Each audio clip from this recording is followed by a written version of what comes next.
A'udzubillahiminasyaitonirrajim. Bismillahirrahmanirrahim. Allahumma sholli ala Sayyidina Muhammad wa ala ali Sayyidina Muhammad. A'udzubillahiminasyaitonirrajim. Bismillahirrahmanirrahim. Rabbi sadri wa yassirli amri wahlul 'uqdatam min lisani yafqahu qawli. Assalamualaikum warahmatullahi wabarakatuh. Sahabat-sahabatku, saudaraku dimanapun Anda berada, pada hari ini saya akan mengajak saudaraku, sahabat-sahabatku untuk mendengarkan dengan seksama cuplikan video berikut ini untuk kita jadikan sebagai narasumber, sebagai bahan pemikiran dan perenungan untuk mencari keselamatan dunia dan akhirat, seperti yang terdapat di surah Al-Fatihah, ihdinas siratal mustaqim, tunjukilah kami ya Allah jalan yang lurus. Jadi yang kita cari adalah jalan yang lurus, jalan yang diridhoi dan dirahmati Allah, bukan jalan yang disesatkan atau jalan yang dimurkai. Yuk kita simak dengan seksama video berikut ini. Belajar tauhid itu ya, belajar dulu ya. Percaya Allah ada, mana buktinya? Ada langit, ada bumi, betul. Cek seperti itu. Ini untuk anak-anak kecil yang SD kelas 1 sampai kelas 6, padu asal manjing. Tapi kita yang sudah kaplak-kaplak ini, ngerti kaplak kok? Iya, jangan jadi anak kecil lagi, pakai logika dong. Masa langit bumi sebagai bukti adanya Allah? Gimana, nggak mungkin. Ini kerapuhan sekali, rapuh sekali. Oke, kita uji. Sebelum Allah bikin langit, bikin bumi, alam ini kan baru terjadi teori Big Bang oleh George Lemaitre. Itu kan 14 miliar tahun yang lalu ada ledakan besar, ya, sehingga berkembang menjadi the extending universe, alam semesta yang mengembang semuanya. Alam ini mengembang, ya, bintang-bintang itu mengembang. Ada yang menjauh. Dari mana kita bisa tahu bintang itu mendekat atau menjauh? Kita pakai kaca reflektor. Nanti kita lihat cahaya bintang itu. Kalau bintang itu berwarna merah, berarti bintang itu menjauh. Kalau bintang itu warnanya biru, maka bintang itu mendekat. Alam semesta terus mengembang. Itu umurnya baru 14 miliar tahun. Nah, sebelum adanya Big Bang, sebelum Allah bikin langit bumi isinya, Allah ada enggak? Ketika saya tanya, Allah ada enggak? Buktinya mana? Engkau akan kehilangan bukti. Ketika ditanya Allah ada atau tidak, ketika Allah belum bikin langit bumi, Anda tidak punya bukti. Oke? Paham lagi? Kedua, apabila nanti kiamat langit bumi digulung semuanya, dan Allah berkata, limanil mulkul yaum, siapa yang paling berkuasa di sini? Sudah nggak ada makhluknya.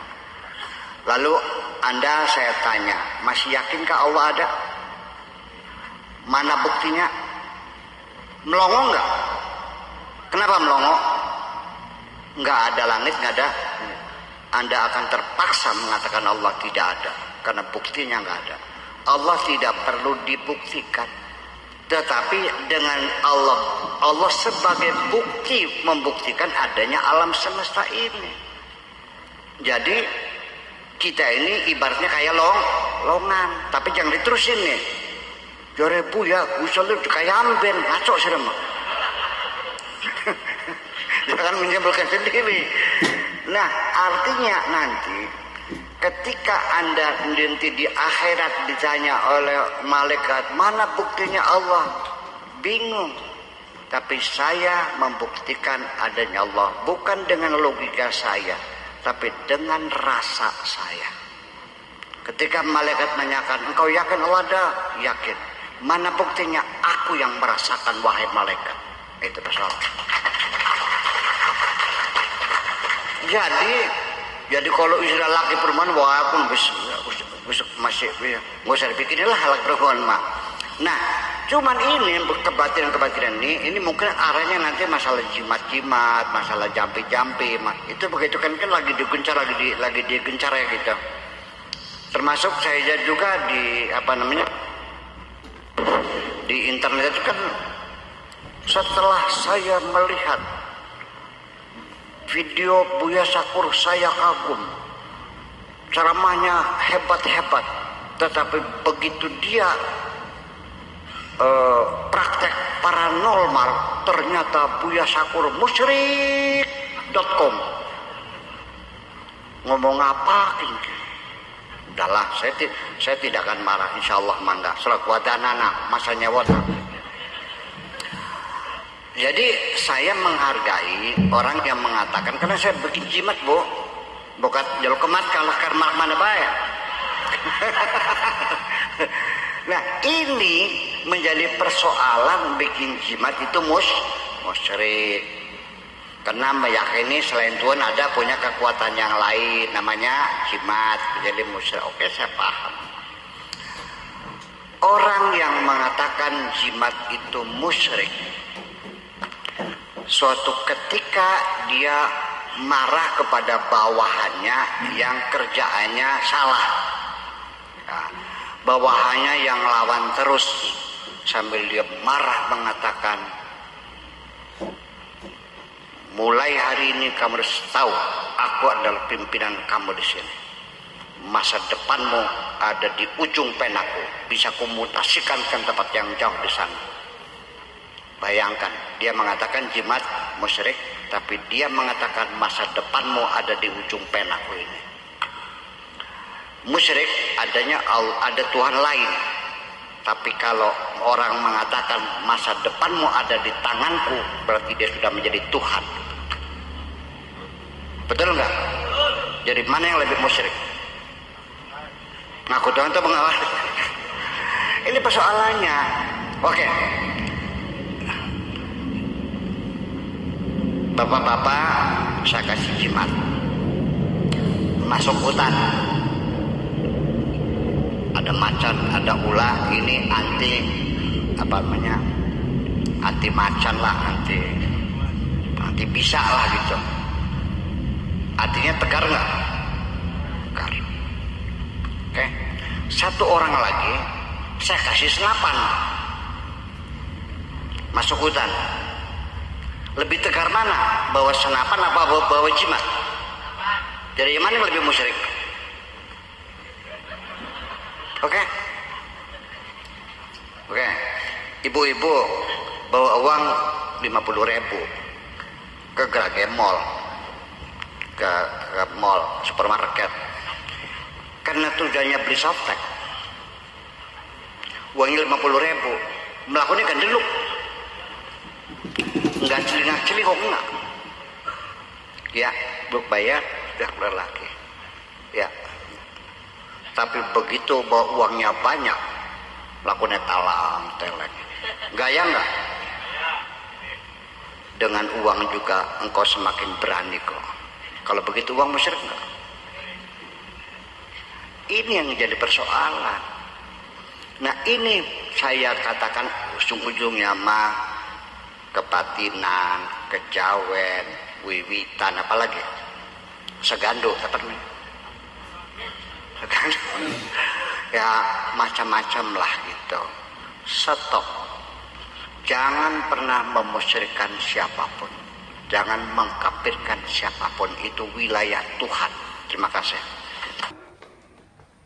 Setelah sahabat-sahabatku, saudaraku melihat cuplikan video tersebut, apa kira-kira yang ada di pikiran saudaraku? Apakah yang disampaikan ini benar atau yang disampaikan ini salah? kita tetap berpedoman kepada nasihat daripada Ali bin Abi Thalib radhiyallahu yang mengatakan, jangan engkau lihat siapa yang menyampaikan, tapi lihatlah apa yang dia sampaikan. Nah, berdasarkan catatan saya, tentu sahabat-sahabat lain mungkin ada yang mencatat yang lain sebagai tambahan. Di sini saya mencatat perkataan beliau, percaya Allah ada, mana buktinya? Ada langit, ada bumi. Ini untuk anak kecil kelas 1 sampai dengan kelas 6 SD. Bagi orang-orang yang sudah kaplak-kaplak. Nah, yang udah kaplak-kaplak nih, nah, udah tua-tua. Nah, namanya juga orang tua, dah. Udah banyak pikunnya, daripada ingatnya, dah. Nah, di sini mengatakan beliau ini melakukan pengujian. Jadi beliau menguji tentang adanya Allah.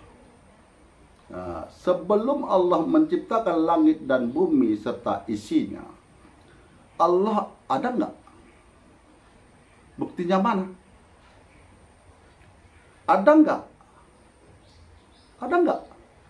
Sebelum Allah menciptakan bumi, langit beserta isinya, ada nggak Allah? Mana buktinya? Engkau akan kehilangan bukti. Jadi kata beliau ini, kita dia akan kehilangan bukti kalau yang mengatakan bahwa adanya Allah, adanya langit dan bumi. Nah, itu akan kehilangan bukti. Ya. Sekarang, pertanyaan seperti ini, kira-kira pantaskah pertanyaan ini diajukan ke anak SD? Atau pertanyaan ini ditanyakan orang tidak sekolah?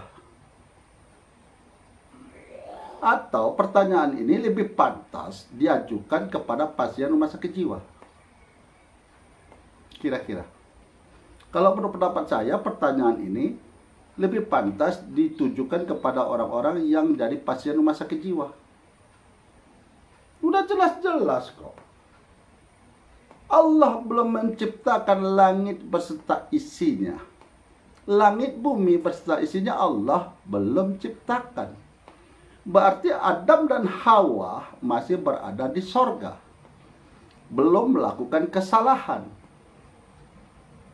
Ketika Adam dan Hawa melakukan kesalahan, apa yang dilarang Allah mereka lakukan, yaitu memakan buah kuldi, maka mereka Allah turunkan ke muka bumi ini. Itu. Di masanya keluarga Nabi Adam dengan Siti Hawa berserta anak-anak, belum ada pertanyaan untuk melakukan pembuktian bahwa Allah itu di mana, ada enggak? Karena Nabi Adam berbicara langsung bersama kepada Allah. Tiada perantara. Adam langsung berkomunikasi dengan Allah. Mana mau dibuktikan, sudah jelas kok Allah itu ada. Jadi ini ngawur pertanyaan ini. Bumi, langit beserta isinya belum Allah ciptakan. Berarti manusia belum ada. Kok ada pertanyaan mau melakukan pembuktian? Siapa yang membuktikan? Tumbuh-tumbuhan? Hah? Ngawur. Ini pertanyaan lebih cocok ditujukan kepada pasien rumah sakit jiwa. Kalau pertanyaan seperti ini. Bumi belum ada, langit belum ada, isinya belum ada. Kok mau nanya, ada nggak Allah? Siapa yang bertanya sekarang ini? Orang isinya aja nggak ada, penghuninya aja belum ada. Gitu loh. Nah, inilah makanya kita harus lakukan pemikiran dan perenungan kalau mengikuti suatu ceramah. Jangan lihat orangnya, jangan lihat detailnya, tapi lihat apa yang dia ucapkan. Pikirkan dan renungkan, kan itu perintah Allah dalam Al-Quran. Supaya apa? Supaya selamat dunia akhirat. Nah, ini yang kedua menurut catatan saya. Apabila nanti kiamat, bumi dan langit digulung semuanya. Jadi bumi, langit beserta isinya itu Allah gulung. Dan Allah bertanya, siapa yang paling berkuasa di sini? Ya udah pasti Allah. Karena ada lagi makhluk. malaikat tak ada, siapa-siapa pun sudah tak ada lagi. Gitu. Hanya Allah, semata-mata hanya Allah, kembali ke asal. Lalu saya bertanya, jadi beliau ini bertanya, masih yakinkah Allah ada? Mana buktinya? Melongo. Kenapa melongo? Nggak ada langit dan bumi. Lah, pertanyaan kedua yang pantas diajukan kepada pasien rumah sakit jiwa. Sudah jelas kok, bumi, langit beserta isinya Allah gulung. Berarti tidak ada lagi makhluk. Kok beliau bertanya? Di mana beliau bertanya? Yang ada tinggal Allah, makhluk sudah nggak ada. Beliau juga nggak ada. Makhluk semua tidak ada. Beliau ini makhluk atau siapa dia? Makhluk, manusia. Berarti udah nggak ada dia itu. Kok bertanya? Mau bermain-main dalam kalimat. Ya, bermain-main kalimat putar balik. Dinnya Allah tidak bisa diperbolak-balikkan seperti itu. Agamanya Allah tidak bisa diputar balikkan dengan kalimat. Gitu. Kalau sudah Allah gulung bumi langit berserta isinya, berarti kiamat. Musnah seluruh kehidupan. Yang tinggal hanya Allah. Makanya Allah bertanya, siapa yang berkuasa saat ini? Ya Allah lah. Tidak ada yang jawab. Yang menjawab itu Allah sendiri. Gitu loh. Nah, jadi beliau ini juga di sini menyampaikan bahwa beliau ini membuat jimat. Membuat jimat. Untuk pegangan kalau kita masuk hutan. Tahu enggak? Dia tahu bahwa jimat itu salah satu perbuatan syirik. Salah satu perbuatan syirik. Jadi beliau menghalalkan perbuatan syirik. Kalau beliau menghalalkan segala perbuatan syirik, ya udah sembah aja gunung-gunung, batu-batu besar. Sembah aja sekalian. Kenapa tanggung-tanggung kalau berbuat syirik? Sembah aja tuh beliau tuh. Kalau mau tanggung-tanggung berbuat syirik. Udah jelas jimat itu perbuatan syirik, menduakan Tuhan. Yakin dengan kekuatan lain selain kekuatan Allah. Yakin kekuasaan lain selain kekuasaan Allah. Jelas-jelas perbuatan syirik. Dan beliau mengadakan persandingan dengan seorang yang atasan, yang punya kekuasaan, mengatakan ke anak buahnya, akan dipindahkan masa depanmu tergantung kepada diriku. Dua-duanya itu perbuatan salah. Dua-duanya berbuat salah. Membuat jimat-jimat salah, yang mengaku menentukan masa depan orang juga salah. Dua-duanya salah, tidak ada yang benar. Jadi jangan menghalalkan suatu pekerjaan yang Allah larang. Nah, memasang cincin, pasang cincin. Gara-gara cincin ini aku mendapat keuntungan. Cincin benda mati. Kenapa kita tidak mau percaya? Kalau kita masuk hutan dengan satu kalimat Bismillah atau Bismillahirrahmanirrahim, yakin kita makhluk yang ada di hutan tak mengganggu kita. Dengan kuasa Allah atas izin Allah. Tandanya kita orang beriman. Tandanya kita ikut patuh kepada ajaran Nabi kita, Rasul kita, Nabi Muhammad Sallallahu Alaihi Wasallam. Jadi hati-hati saudaraku, sahabat-sahabatku, dimanapun Anda berada. Memang hidup ini dibebaskan kok. Memilih apapun yang ingin saudara-saudara pilih. Benar, lakum dinukum waliyadin. Bagimu agamamu, bagiku agamaku. Bagimu jalanmu, bagiku jalanku. Bagimu keyakinanmu, bagiku keyakinanku.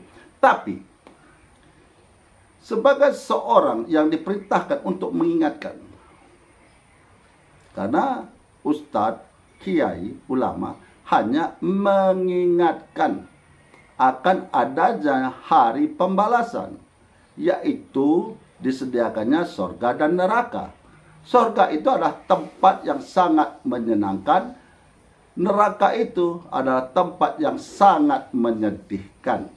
Contohnya di dunia ini. Di dunia ini ada senang, ada sedih. Kalau orang yang hidupnya senang, dia mengatakan, Jannati baiti. Rumah tanggaku adalah surgaku. Tapi ada juga orang merasakan betapa sakitnya hidup di dunia ini. Jadi disebutnya bukan baiti jannati, tapi disebutnya baiti nar. Dibilang rumah tanggaku adalah nerakaku. Karena dia merasa hidupnya sengsara. Nah, inilah harus kita waspadai. Permainan-permainan hal seperti ini. Makanya Ali bin Abi Thalib radhiyallahu, sahabat Nabi yang utama, yang termasuk menantu Nabi, Rasul kita Nabi Muhammad SAW berkata, meninggalkan pesan, lihatlah apa yang dia sampaikan, jangan lihat siapa yang menyampaikan. Inilah pegangan dalam hidup ini. Dalam hal kita mengikuti suatu pengajian atau mengikuti suatu ceramah. Karena batu di saat itu tertulis atas nama diri sendiri. Semoga sahabat-sahabatku, saudaraku, dimanapun Anda berada, Allah berikan umur yang diberkati dan diridhoi, dipermudah rezekinya, diberikan kesehatan, dan dikuatkan keimanan di dalam hatinya. Khairul kalam, saya akhiri dengan Assalamualaikum warahmatullahi wabarakatuh.